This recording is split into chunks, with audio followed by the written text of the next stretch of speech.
L'Indochine française, établie en 1858, devient un joyau de l'empire colonial. Exploitation du caoutchouc, de l'opium et minerais enrichit la métropole, tandis que les Vietnamiens subissent travail forcé et impôts écrasants. La répression culturelle systématique, interdiction de la langue vietnamienne dans l'éducation, nourrit une résistance sourde qui explosera après 1945.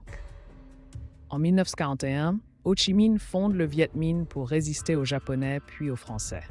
Profitant du vide post-1945, il déclare l'indépendance à Hanoï, citant la déclaration américaine de 1766. Mais Paris envoie le corps expéditionnaire dès 1946, croyant pouvoir rétablir sa domination par la force. Une terrible méprise stratégique commence. Les généraux français sous-estiment le Viet Minh, pensant vaincre par technologie supérieure.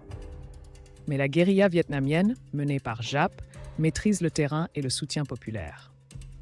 Les atrocités françaises, comme le massacre de Mitrache en 1948, renforcent la résistance.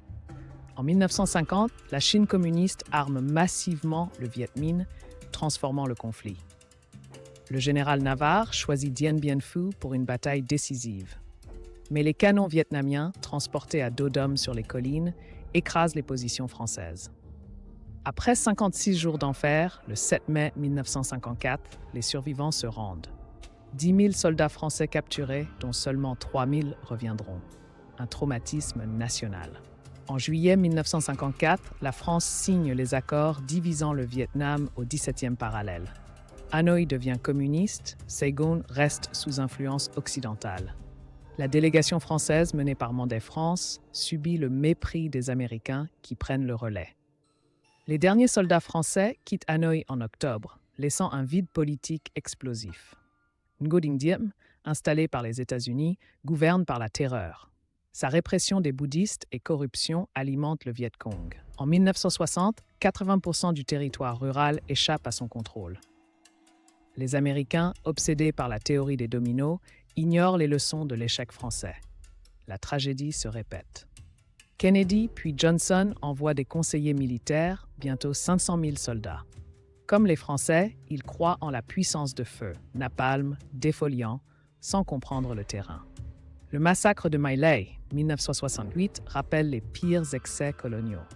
La télévision transforme cette guerre en cauchemar médiatique. Rapatriés en secret, les soldats français sont ignorés. Leur expérience aurait pu avertir les Américains. Beaucoup souffrent de syndrome post-traumatique non traité. Leurs récits, comme ceux du 6e BPC à Dien Bien Phu, montrent pourtant une similitude frappante avec le calvaire US 10 ans plus tard.